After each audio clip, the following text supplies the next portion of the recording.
دلوقتي بما ان فاضل فتره صغيره على امتحانات ثانويه عامه، ايه نصيحتك لطلاب ثانويه عامه دلوقتي؟ والله هو ثانوية عامة أصلا في الفترة ديت هي الفترة دي اللي بتحدد مصير الطالب أيا كان هو مستواه حلو ولا وحش، ومهما كان متراكم عليه. بس أيا كان هو لازم يشد حيله ويبص لأهله ويبص لتعبه طول السنة، ما يجيش على آخر شهر ونص ويقف. هو آخر شهر ونص دوت اللي هيحددوا مصيرك، ما تركزش على اللي فات أو تركز على المتراكم وركز على الشهر ونص دول. طب بالنسبه للناس اللي بتقول انا بنقص كتير في الشوامل واول شامل حليته نقصت فيه ده كتير، مش مبرر ان انت تتكلم. انت اي حاجه اللي قدامك دلوقتي ان انت تبقى امتحانك اخر السنه، ان الشوامل دلوقتي ملهاش، مش هتحدد مسارك اخر السنه. انت دي كلها مجرد حاجات بتحدد مستواك. انت بقى هتنقص كتير مش هتنقص كتير، دي حاجه انت بتجرب فيها دلوقتي لحد ما تخش الامتحان. صح. وهتعرف تشد في الامتحان يعني. صح. عامل ايه؟ بما ان فاضل حوالي شهر ونص على امتحان ثانويه عامه، ايه نصيحتك لطلاب ثانويه عامه دلوقتي؟ نصيحة ثلاثة أسئلة. طب بص، أنا هقدم نصيحتين: نصيحة للفترة دي ونصيحة في فترة الامتحانات. أوكي؟ النصيحة الفترة دي طبعا زي ما أنت عارف يا دكتورة، محدش فينا كان متقبل النصايح. امم يعني كلام التنمية البشرية صح. وكلام لو عارفين ان هو ممكن يكون زي بيضحكوا المثل اللي علينا بس بيقول لك عشان إيه، الريتش. اعمل من هنا طلع من طلع من هنا. هنا. فبص أنا كنت قاري البوست ده، قال لك أنت ليك طريقتين تختارهم: مم. يا إما تختار إنك تستريح وأنت صغير، يا تختار وأنت تستريح أنت كبير. مم. هتقول لي الحاجات اللي مش هستريح غير لما تموت. هي الحياة حاجتين، مش كلها شقاء وتعب ولا كلها راحة. صح. لازم تاخد شق كده وشق كده. فانت شوف انت هتختار ايه. مم. تتعب دلوقتي، تخش كليه كويسه، يبقى لك مستقبل كويس. وحاجه انك يا شباب، ان انت لما اسمها ايه، لقب الجواز، لما تروح تتجوز هتنقل. مم. يعني انت شوف البوزيشن بتاعك اتغير 180 درجه. صح. كليه كويسه، مستقبل كويس، كمان ولو جوازه ان فعلا كويس. مفيش كليه قمه وقاع، بس فعلا الكليه بتفرق معاك في حاجات اكيد. كتير فكده احنا قلنا ايه، انت كده هتتعب في فتره ايه وانت وانت صغير. صغير. فكده النتيجه بتاعته انك هتستريح وانت كبير. مم. لا قلت بقى ايه، لا انا مش عايز اتعب، أنا مش عايز اذاكر، فايه هلعب بقى ايه. ولما يجي بقى اشوف اخش اي كليه المذاكره فيها في ساعه. قلت لي ايه، اتخرج بقى اروح اي حاجه، اخد الجيش بتاعي، بعدها اسافر دوله من الخليج.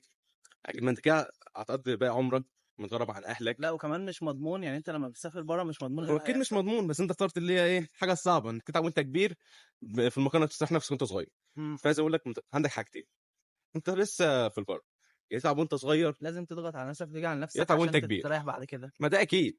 وزي ما بقول لك والله، خد من نصيحتي، ما تعملش زي احنا كنا بناخد كده ونطلع من كده. بس احنا في طب يعني هتروح صح. حققنا اللي احنا عايزينه. اكيد هو لسه، احنا لسه في اول الطريق. دي بقى النصيحه اللي كانت بس في حطينا الفتره رجلنا دي، على الطريق اللي احنا كنا عايزينه فعلا. والحاجه اللي انت كنت بتحلم بيها. مم.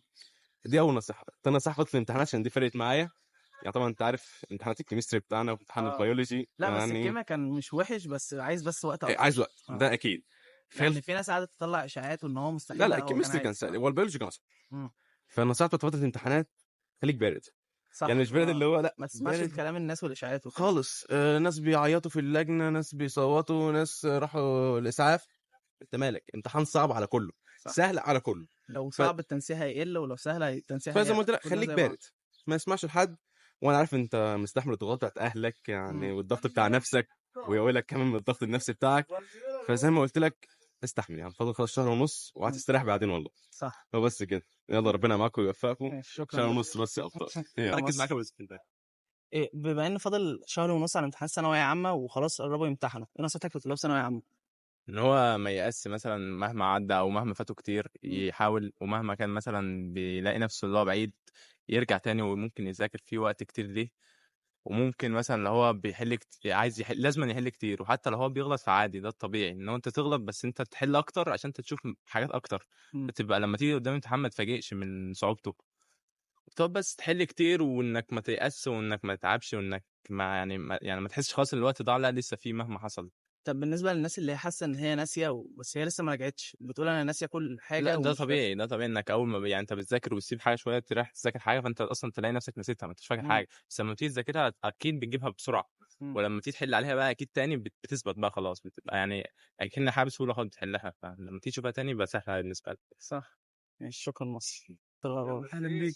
بما ان فاضل شهر ونص على امتحان ثانويه عامه دلوقتي، ايه نصيحتك لطلاب ثانويه عامه؟ أهم نصيحة إن هما ما يتوتروش ويحلوا كتير جدا، لأن دي آخر فترة في الامتحانات. وأهم حاجة التوتر ده، لأن التوتر ده بيأثر على كل الحل وكل حاجة في الامتحانات. لازم الحل كتير، يحلوا كتير جدا على قدر الإمكان، ويبقوا فاهمين هما بيحلوا إيه، مش مجرد الحل كتير وخلاص. واهم حاجه الحل في المرحله دي مهم جدا.